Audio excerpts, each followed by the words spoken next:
Why do I love these shoes? Just finished a longish ride.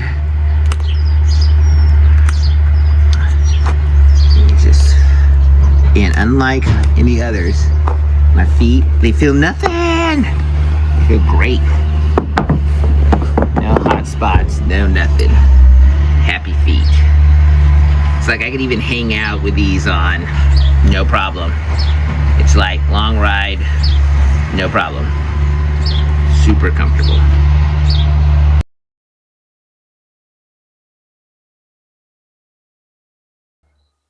Hello, world.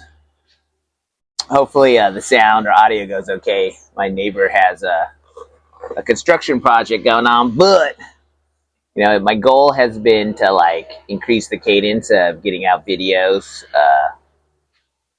to like bi-monthly, twice a month. More again, for the like two people out there following is to get into the habit, and also to get better at something, you just got to practice. However, today I wanted to review my favorite cycling shoes, the Strong Feet Athletics Leviathan 1. I think they have a new shoe 1.1, and this is a cycling shoe.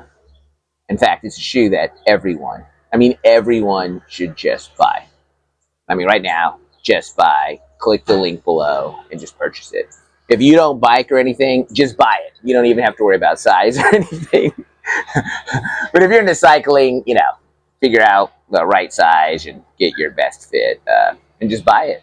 And the reason why is because I want the brand to be successful. I want them to expand to a more mountain bike, gravel specific shoe. I just want them to be successful. So just buy the shoe. Do it now. So, anyways, sort of seriously, but buy the shoe. Anyways, this shoe, who is this shoe for? Now, something every cyclist should know is if you advance and you get to what they call clipless pedals, it's the ones that you clip in. And I know it doesn't seem to make sense, because in the beginning there were flat pedals, and then they decided to put like physical clips on the pedals that like locked the help increase the locking your foot in, and they were called clips. And then when they created a locking system similar to this, and you didn't have the clip, that became clipless pedals.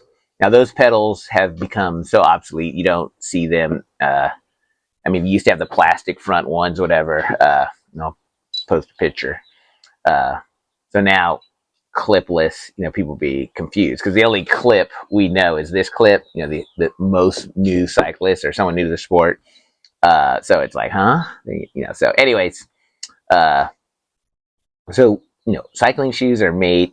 Actually, the cycling industry hates big people. They only like, a $160 skinny, narrow foot people. They hate everyone else, and they make nothing for bigger, larger folks. Absolutely. So you buy cycling shoes. They give you the clipless shoes. As you advance, you get into those. You have better pedaling efficiency. You can use, on your feet and your ankles. You can just use more muscles, like pedaling uphill. It's smoother, more efficient. You can get pretty good with regular platform pedals and do just about everything. One could argue, like for mountain biking, you want to start with platform pedals because you get a better feel and move with the bike better. But eventually, you'll get to clipless, and it's nice. And the downside of clipless is the shoes are predominantly tight. There are some brands making a little bit wider shoes, but not really. So, anyways, what happened to me, someone who's been biking almost, I can say, all my life, clipless, easily 30 plus years. What happened to me about over 6 years ago? I got nerve damage in my toe, my foot.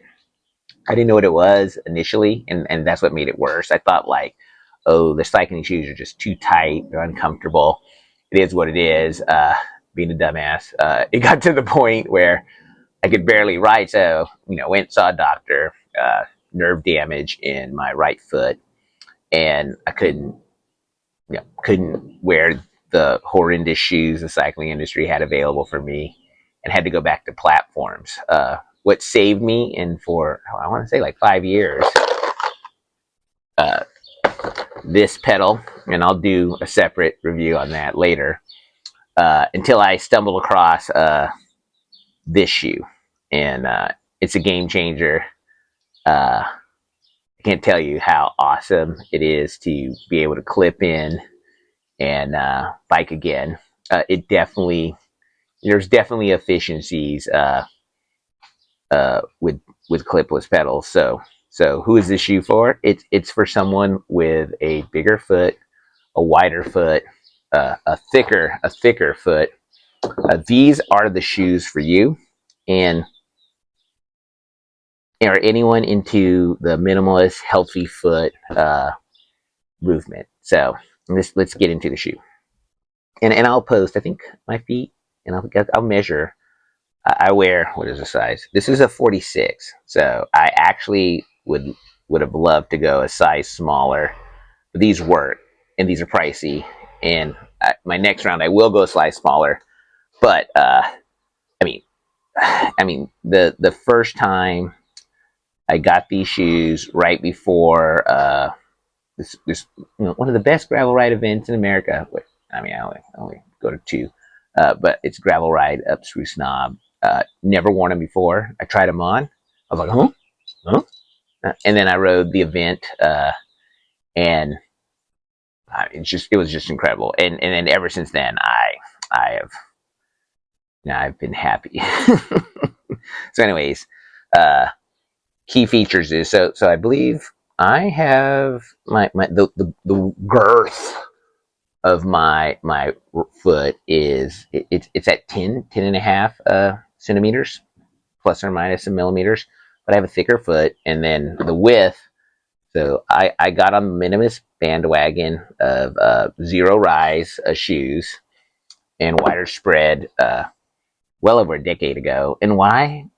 I think in other videos I talk it, but I was an infantry officer, and being in the infantry, predominantly light, just busted me up.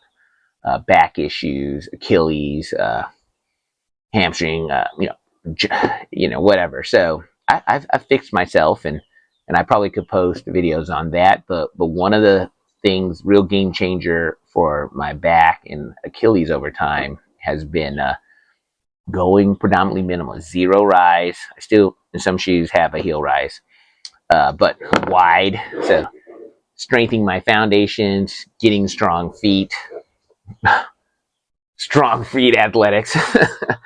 I mean, it has been overall net benefit for me. So what happens when you start doing that? And maybe I'll do a video if folks are interested on. You can't just jump into minimalist shoes without risk of getting injury. It's not an easy adaptation once you've atrophied your foot with modern footwear. But anyways, your feet get a little bit wider, and so you just can't wear a lot of shoes. So this shoe is for someone who has wide feet, thicker girth feet in general, and they love cycling. The first thing, like for anyone, and I think anyone may experiment or consider with this is, unlike other cycling shoes, and I've like the highest end. Now I'm a bike idiot. I could do a video on that. I probably could retire right now in luxury if I invested the money I spent on bikes all these years. But the typically long rides or whatever in the past, everyone, it's like, oh my god, you can't wait to get your shoes off, your cleats off, your dogs are tight and tired. Everyone I know with these shoes, not longest ride. And I'm old and I'm big, so a long ride for me is like 50, 60 miles. Like feet are fine. feet feel amazing. No, no, it just feet are happy, right? Only if they're hot is the rush to take off these shoes. It's a totally different cycling experience. The only thing comparable really is riding platform pedals. It's a different experience for clipless. So, anyways, real quick, key features is the shoe is not flexible, so it's predominantly a road bike oriented shoe. I believe the founder is predominantly a road biker. You do have some traction, but these shoes are amazingly. You think road bike shoes are hard to walk in? I mean, these are on par with road bike shoes. But what's cool, what he did is you see these three little holes. So this is road bike. It's compatible with most road bike cleats, and it has compatibility with mountain bike clipless system. So this is a Shimano uh, SPD compatible clip. And so I like these, even though I predominantly gravel with this shoe. Because I started out as a mountain biker. I like the float and play, but it's works for pretty much any modality you like to cycle. So it's cool. It's adaptable for everything. And it's super stiff, hard to walk on. Very hard to walk on. In fact, my plan for longer rides is I'm going to get some those minimalist like socks with rubber on the bottom and just keep a roll in my my cycling go bag, because if I have to walk, the shoes are coming off. There's no walking in these long distance.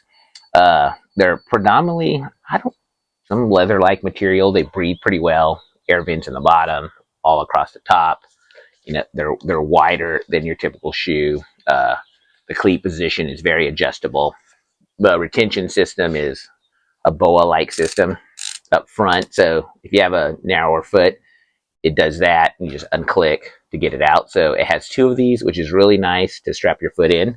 Another really nice feature is they're not overly wide at the back. So even though this is one size, I would definitely go a size down. The way the heel comes together, and it has this different material, so you get really good heel finding in the bike. Walking, because this is a not. You are not flexing the shoe. Uh, so when walking or attempting to walk, you'll get, my heel has some play there. But on the bike, this locks you in. And so it's really nice to have the back of your solid, but your front of the foot is comfy, cozy, super happy and toasty. So they only come in black and white. I believe there's a new version, 1.1.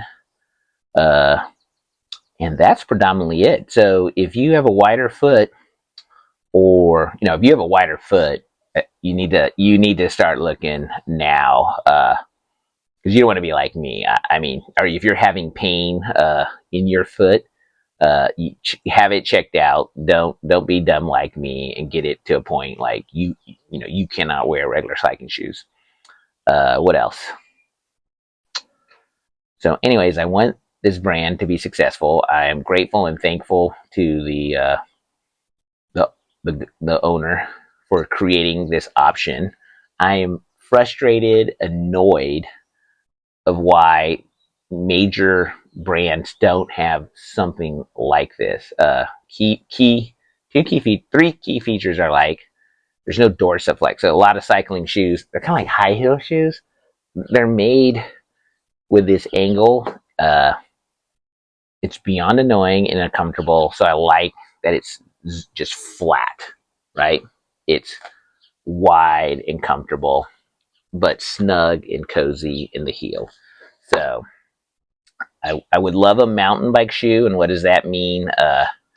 Maybe, I mean, just a little flex would be awesome. And maybe, you know, uh, some rubber, like some extend the traction, a little bit of tread here and here, just a little bit, and a little bit of flex, and I'll suck up everything else. I would buy another. No, actually, I debate like should I get another pair. just in case. Hopefully they're successful. But I mean, they cost a pretty penny. I think they're $299, $300, and I'm gonna. You all are gonna have to tell your friends and really support this channel before I can spend that kind of money for play. Still got one more kid to graduate high school. So, anyways, highly recommend. Definitely recommend for anyone with wide feet, and also anyone who wants the minimalist shoe. It's worth checking out if you want that wide, comfortable foot experience. But again, key is width and girth. I do think maybe. I mean, I don't have a. You can sink this down, and maybe that you don't have big thick feet. Uh, that may eliminate. Make sure you wouldn't have any challenges there. And there you go. Oh, oh, oh. Now, in future video, I'll do a video on probably one of the best platform pedals. If you don't want to, if you want a solid pedal for recreational mountain biking, graveling, or whatnot, these pedals allowed me to use any shoe on the bike and have amazing traction, grip, and get like near clipless pedaling efficiency once I fell off the clipless pedal train. And then I probably will do a video on how you can make the best out of any shoe if you have monster feet. Anyways, I guess like, subscribe, comment, send me money. Anyways, thank you. Hope that could help you out. Out.